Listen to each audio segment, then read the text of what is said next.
Assalamualaikum warahmatullahi wabarakatuh. Perkenalkan nama saya Dedi Sajipanestu.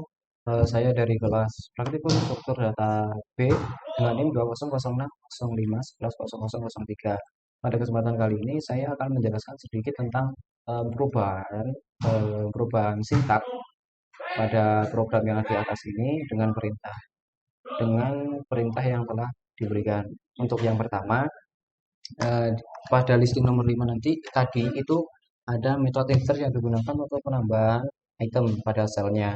Tapi untuk penampilannya atau outputnya itu masih unordered atau tidak urut. Nah, sedangkan yang di sini diminta itu harus ordered array atau nilainya itu berurutan. Dan ketika misal ada data baru, misal di sini 66, maka 66 ini harus mengisi indeks yang sesuai, yang berurutan. Misal dia lebih besar dari 53 dan dia lebih besar dari 77, maka hmm, dia akan mengisi di indeks 4 ini dan menggeser indeks ke-77 ini ke indeks ke-5, 79 ke indeks ke-6, dan 81 ini ke indeks ke-7. Untuk sintaknya kurang lebih adalah seperti ini. Untuk insertnya adalah seperti ini. Untuk yang pertama, R elemen, R index dengan array index and element dengan sama dengan nilai value. Jadi nilai value ini didapat dari nilai insert ini yang ada di like array ini. Kemudian untuk n element plus plus ini digunakan untuk menambahkan slot cell yang ada di array di arraynya.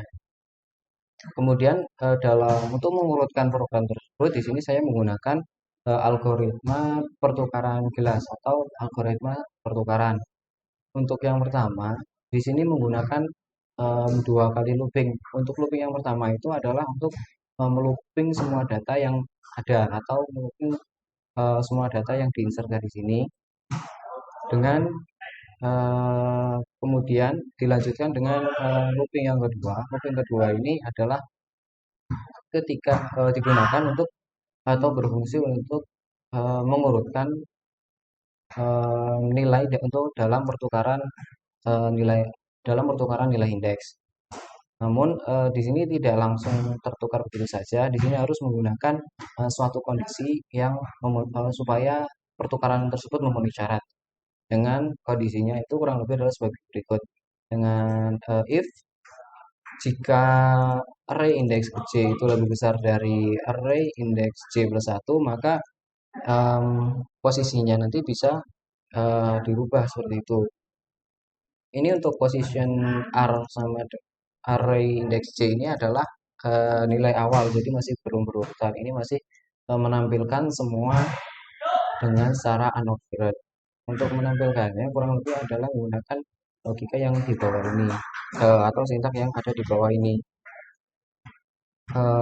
Ketika array index J itu sama dengan array index J plus 1.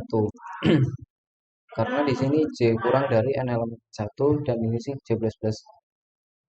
Ketika indeks elemen indeks ke J ini kurang dari n elemen 1, maka misal seperti ini.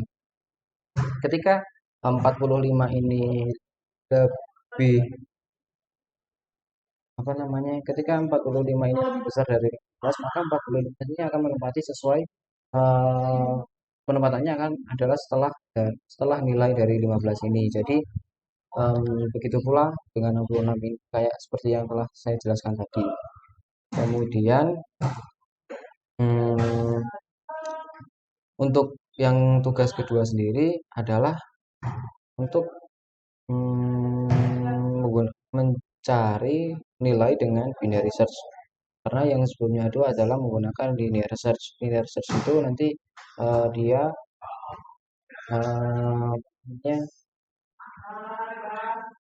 program akan mencari array secara berurutan mulai dari elemen pertama hingga elemen terakhir. Namun jika kita menggunakan binary search, kita range pencariannya itu menggunakan dua bagian dan itu dibagi dua secara berulang-ulang karena sistem dari binary sendiri itu adalah dibagi dua.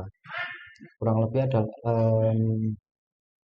pembagian range-nya adalah seperti ini: batas atas, batas bawah atau nilai awal, dan batas atas atau nilai yang terakhir dibagi dua sampai memenuhi atau menemukan eh, keyword yang dicari seperti itu.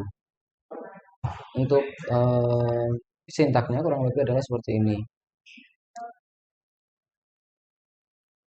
Untuk deklarasinya kurang lebih adalah seperti ini: integer batas atas dengan elemen min 1 dan integer batas bawah dengan nilai sementara adalah 0. Untuk booleannya sendiri, boolean sendiri dengan inisialisasi nilai itu adalah true.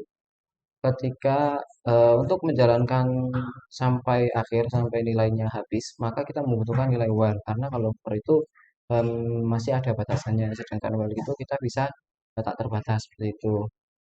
Untuk while, nah ketika nilai ini masih true, maka akan menjalankan sintak yang ada di bawah ini dengan ada deklarasi nilai integer n sekarang sama dengan atas dikali bawah dibagi dua, dengan kondisi ketika jika array index n sekarang itu sama dengan k atau sama dengan nilai, maka